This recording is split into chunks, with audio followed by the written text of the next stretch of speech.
we were discussing earlier, I mean, it seems to me you've got one word, Ofsted ratings are there for a reason, to be a quick guidance. Is a school outstanding or is it failing? There you are, that's something useful to know.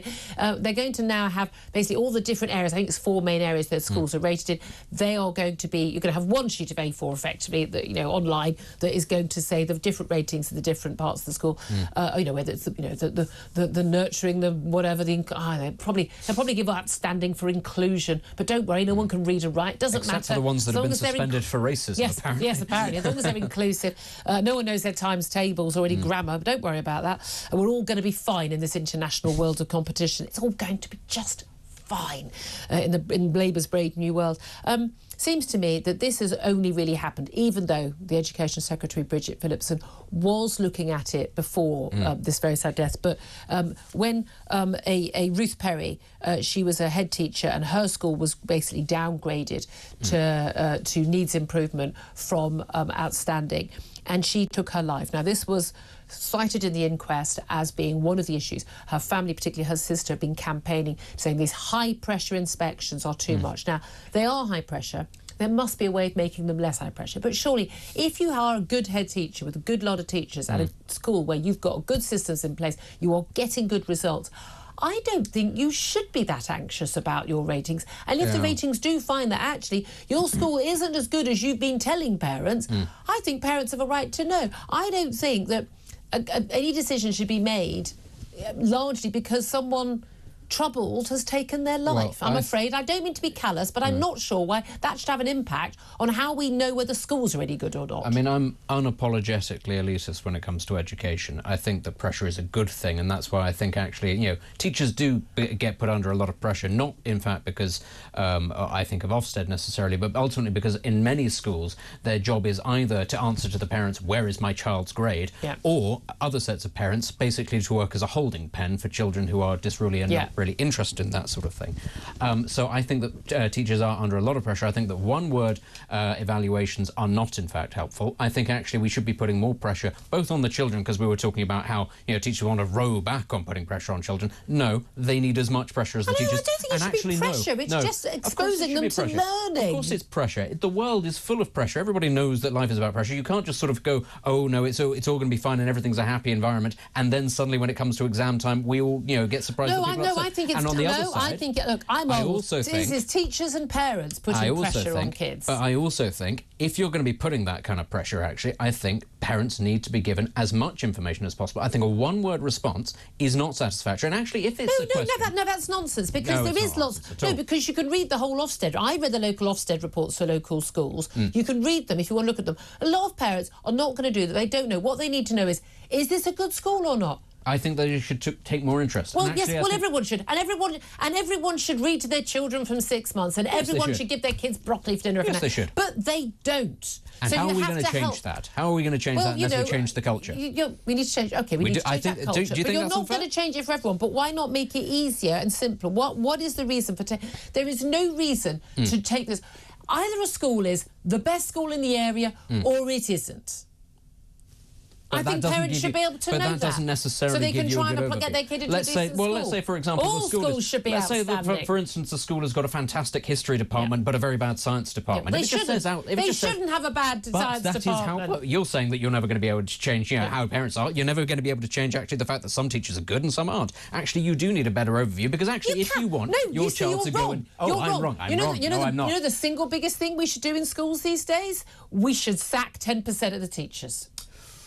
I think we should actually send... I think actually we should be making more children go to school. I think that would be a better start. There are a lot of really rubbish teachers out there. There are a lot of brilliant teachers. It's a very tough job. I'm not having a go at brilliant teachers who work... I've got family members. I've got really good friends who are teachers. They work their cojones off. They really, really do. They absolutely care. There are lots of brilliant teachers, but there are also a lot of failing teachers, and loads of teachers know that. And if you went to a frankly, even if you went to a private school, you'll all know who the rubbish teacher was, and everyone was like rolling their eyes. And do you know what they do at schools to get rid of a rubbish teacher? Because the disciplinary procedure is so impossible, and the unions act up. What they basically do is they give them a good reference to encourage them to sod off somewhere else, and then they're just passed out. And they're passed out, and you know who ends up being taught by those rubbish teachers? The poorest kids who are most in need of a good education. OK. What's more damaging for a child? A bad teacher or a parent who gives them screens? or a parent that doesn't make them go to school. See, I'm interested in changing... A good teacher can make up for that. I am interested only to a certain point. I am interested in changing as much the culture of parenting in this country as True. Because to just say it's all on the teachers and all on the schools Absolutely. is not an answer. Teachers are being asked to change kids' nappies and at I'm school, telling you right. I'm telling you right now, a bad teacher is worth infinitely more than a parent who puts their child in front of a screen or doesn't enforce them going to school. And that, I think, is a cultural thing. These extraordinary stats. We've got this 150,000 kids who basically just barely ever go to school, and that's massively risen since lockdown. Funny that if you get out of the habit of going to school, it's almost like that would have been completely and utterly predictable, isn't it? Some of us were predicting it. And then there's also, and this stat, I had not seen this stat before. This blows my mind. A fifth of children, supposedly at school, miss at least one day every fortnight. Now, these aren't the kids who are being taken out for you know, a grandmother's funeral or something like that, or for holidays. Now, I've argued with, you know, term time dad. Do you remember, you know, term time holiday dad? We've argued plenty of times on air. I disapprove. We have never missed a minute of school for an early flight, for a, you know, look.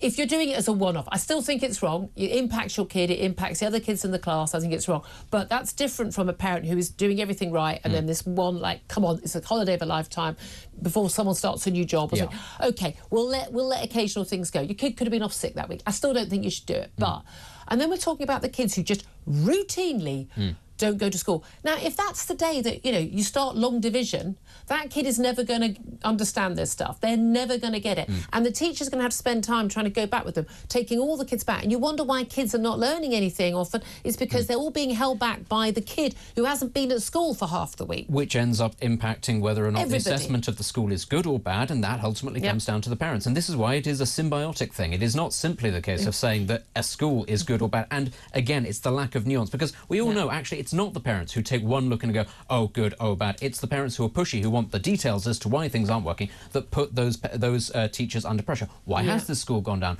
Those are the ones that are asking the questions. For those parents, this will be a lot more useful, I think, to give them a better breakdown. Although I do agree, it's going to also be based on criteria. You know, how well can you sing Kumbaya, that sort of thing. That'll be included in the reports. But for the sorts of people who are putting the schools under pressure, I don't think a one-word answer is actually sufficient. But again, even putting this is even the language around this, putting people schools under pressure. No, requiring higher standards. Because here's the thing: the key things about education and health is they are public goods and private benefits as well. So you know, you benefit, you yourself benefit, your child benefits, but also the country benefits from your child. It is in everyone's interest that every child in this country gets the best education that is possible to give them, because one of those kids currently sitting on a sink estate right now, who's been totally failed by their parents, who's been totally failed by their school, if they'd gone to a good school, as you said, also could have had parents who cared a bit more and did the right thing a bit more. Almost certainly but you know, they could be inventing the cure for cancer. They could be, you know, taking us to Mars on rockets. You know, you don't know. But if we're writing off, you know, 60% of kids, like, oh well, never mind, they won't make it. But you only get one chance at education. I know some people go off and they're literate, and then in their later years they learn. As a general rule, you have one chance at education, and every day, every term, every year that a kid gets a bad teacher or isn't at school, their life chances are wrecked. And it's the same with health. You only get one chance at, you know, finding out that someone's in the early stages of cancer, saving their life. These are things that we shouldn't. It's not putting pressure on doctors and nurses or putting pressure on teachers or heads. This is about requiring 100% high standards all the time, because we're a first world rich country and we can afford to do this. And why we don't do this and why we accept this low level stuff is beyond me. I mean, it is pressure, but that's only a bad thing if you interpret pressure as a bad thing. Actually, I think a lot of people thrive under pressure. In fact, a lot of children tend to thrive when they're put under pressure. When they're given the hoops to jump through, they keep on trying to jump through them. That's what they want. As the Michaela School and Catherine Bilber. But I would say, you know, we were talking earlier, there was somebody who called in, I think, about discipline in schools in the third world. Having taught in a school in the third world. You taught at a school in where? In Kenya. In Kenya. And there were, I mean, all the children spoke 3 languages. Were you wearing a paisley dressing gown? We talked about paisley dressing gowns. No, but I was wearing a lot of khaki.